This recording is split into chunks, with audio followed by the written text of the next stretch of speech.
Hi guys, welcome back to my YouTube channel, Man in the Lens back again, and welcome for another video. I actually got some great news for you guys. Finally, I am getting the Fuji XS20. When I did the review of the XS10 last year, if I believe so, no, the year before, that was one of my best and most well-received video on the channel, and I'm super stoked about receiving the XS20. So, but in the meantime, I have the XT2. It's not a workhorse yet, but it is slowly becoming one of my favorite camera, and some of the reasons I've said before, and as you guys know, Fuji is slowly becoming one of my favorite brand, and I've been deciding to switch to this brand for some very good reasons as to the image quality, the recipe as well. I'm planning to do more weddings, so I think with this camera I'll be able to do a little bit more weddings and not have to edit so much, because the file size is just really good and the colors out of camera are also really good, and I think everybody knows that about Fuji and there's not much to say about it. But I have this XT2. It's not a perfect camera, and in no ways I've said this camera is perfect. I think no camera is perfect until you put it to good use and you use it as it's supposed to be. So there are a few things that I kinda hate about this camera that I think I need to address now, and I've been having this camera for more than a month or so I think I'm at the point where I know what this camera is all about, and I think all the Fuji system as well, especially those who came really like a long time before, let's say from like 2014 when they moved to the X-Trend sensor, up to 2000, I think only recently up to the XT4 with the new battery improvement.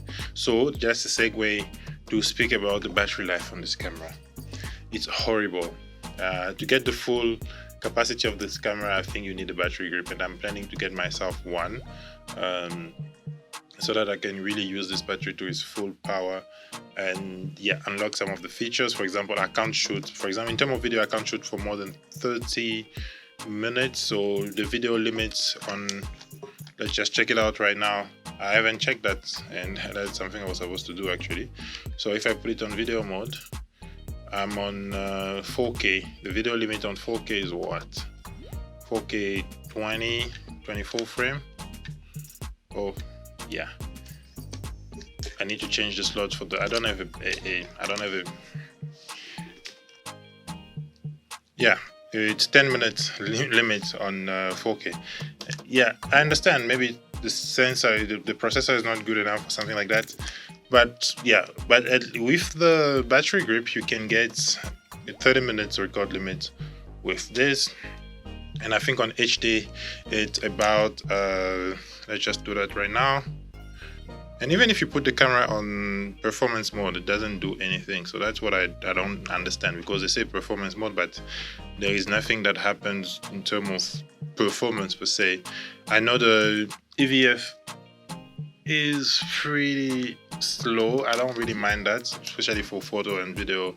I don't think it's a big issue, but the EVF is really slow, and even the quality of the EVS per se, it's not the best, but it works. I understand the age of the camera. I can't really go old grudges right there.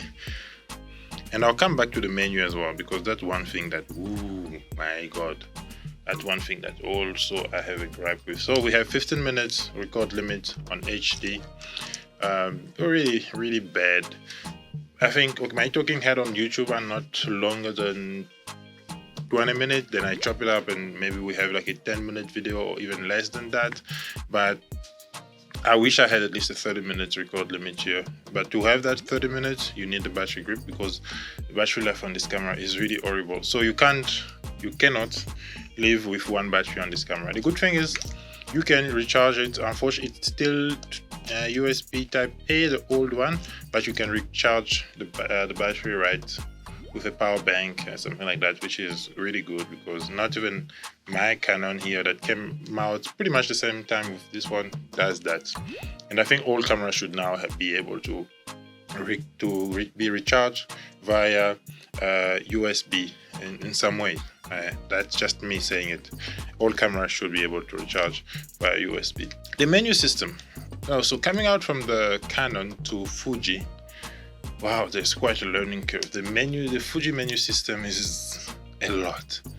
The first time I picked up a Fuji, I never thought I'd be able to understand that menu system. To be honest, it takes quite a learning curve, but if you've been shooting and you know about cameras and stuff, it's not gonna be that difficult.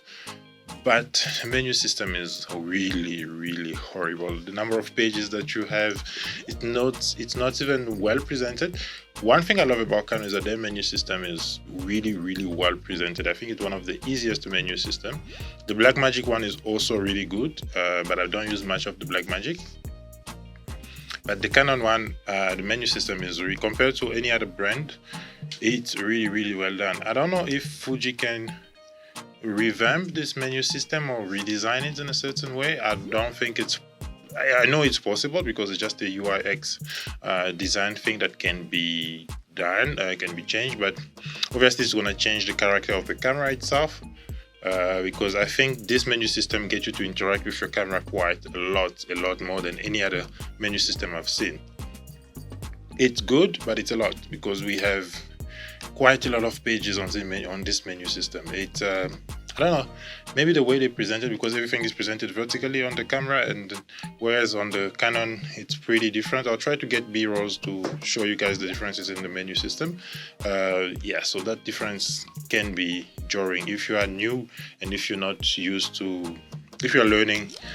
I don't think Fuji is really the brand to start learning how to shoot anything at all.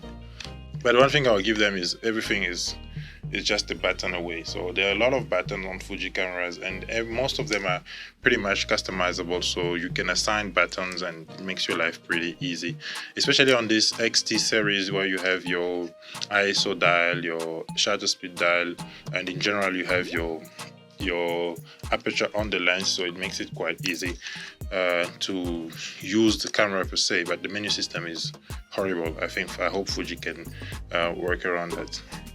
The body style, I have pretty big hands, so this camera, as much as I'm fine with it, but it's still pretty small on my hand.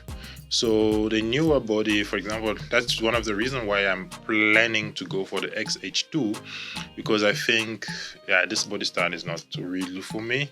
As I'm getting the battery grip, I will also do maybe a review there and see how it feels my ergonomic, because I have pretty small hands. I understand that this is really not very, how can I put it? Obtrusive there. It's not very it doesn't intrude onto you. Like, it's a very small camera, it's pretty cute, and so it's not very intrusive, and you don't really notice it much as like a DSLR or something like that. Mirrorless, that's one of the advantage of mirrorless. The mirror is off and it makes all the camera pretty small, so it's good in that regard. It's not that big of a camera. But maybe one thing, it's the size. It's pretty small though. So that's why as I said, I'm gonna try the XH2 and then see how that camera feels in my hand, and probably that's the camera I'm gonna go for, because it also has a battery grip, and I pretty much love shooting vertically. I can't really do that with this camera because it's not the best.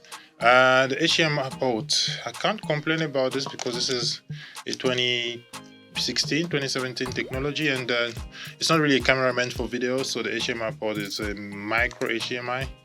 The XH2 is a full-size HDMI, and I'm pretty happy about that. So that's what I'm expecting, and I can't complain about it. But this HDMI, I think all camera manufacturers should just get rid of it. It's really nonsensical to have this small HDMI on cameras anymore. I know there is a size constraint here. One of the reasons, as I spoke about, the battery grip. So anyway, I can't complain about it much, but all in all, I love this camera. Right, I said on my previous videos as to why the reason why I was moving to Fuji. I love the camera. I love the image quality as well of the camera. I shoot easily on ISO 2000 here, and there was this other photo I shot at ISO 5000. I think it was 5000 if I don't mistake. I'll put it correctly, but I'll put the photo in the video. And I was blown away by the quality of that photo. It was sharp, not a lot of grain. If any, I can sort it out in acceptable grain. So with my Canon here, I'm not even able to shoot it over ISO 800, and that was one thing that I couldn't really do with that camera, and it really kind of hindered a lot of the work. So a lot of natural light type of thing couldn't be done. And for example, if you're shooting a wedding, people want it to look very natural, so that was some of the difficulty I had. But I'm pretty happy that with my purchase and with moving camera brands, it doesn't mean that I'm not gonna go back to any other camera brand. I'm very much open to, but just right now, this is the camera brand that is working for me. I want to remove the bias because I think people get pretty much too personal with the brand. People are too loyal to the brand that it clouds their judgment at some point. It's just a tool, and a tool should just remain a tool. If it allows you to do your work properly, that's good. If it presents problem and barrier for you, and it doesn't allow you to do your work, then that's where it becomes a problem, and that's why you need maybe to look at other brands. And unfortunately, customer loyalty, when it comes to cameras, I just feel like it's a little bit too much. People are just taking it to such a personal level that I fail to understand, to be honest. I'm still shooting on the Canon 800D, and I believe it's one of the camera that allows me to shoot really, really fast. If this Fuji had a flip out screen, I probably would have it over there, but it doesn't have one. So one of the reasons why I'm shooting with my 800D, and the selection on lens on the EF mount is just amazing. I can't even deny that Fuji is not even there yet on par, as much as they've been producing the X-Trend sensor, but I don't think they are anywhere near EF glasses, and we've even third. So that's one of the reasons I actually bought an adapter for this camera, so I'll be testing it out as soon as I get it, hopefully anytime soon. I'm also going to be customizing my camera a little bit. I bought a red button I can put here on my shutter button, so I'm hoping that will arrive as well. As I say, I'm also gonna get the battery grip, so hopefully I should be getting that in the next 2 weeks or so. Hopefully I can shoot the wedding that I have with this camera, so that I can also tell you the experience of shooting it with this camera. Otherwise I'll have to use my Canon. But yeah, that's pretty much it for what I don't like about this camera so far. Battery the screen is not touchscreen. That's also something that you can add, the port as well as maybe the size. But although I don't like some of those features, but it maybe just considered 10% of what I don't like about the camera, and the 90% of what's remaining about the camera I love the image quality. And I think that's what matters the most, because when you put it out there and the client is happy, they won't really ask you which camera did you use there. They will just like, oh, the pictures are beautiful. But obviously if you go on like agency and stuff like that, you will need to bring a camera that is on par. But yeah, that's pretty much it. I hope you guys enjoyed the video. I'll see you in the next one. Peace out.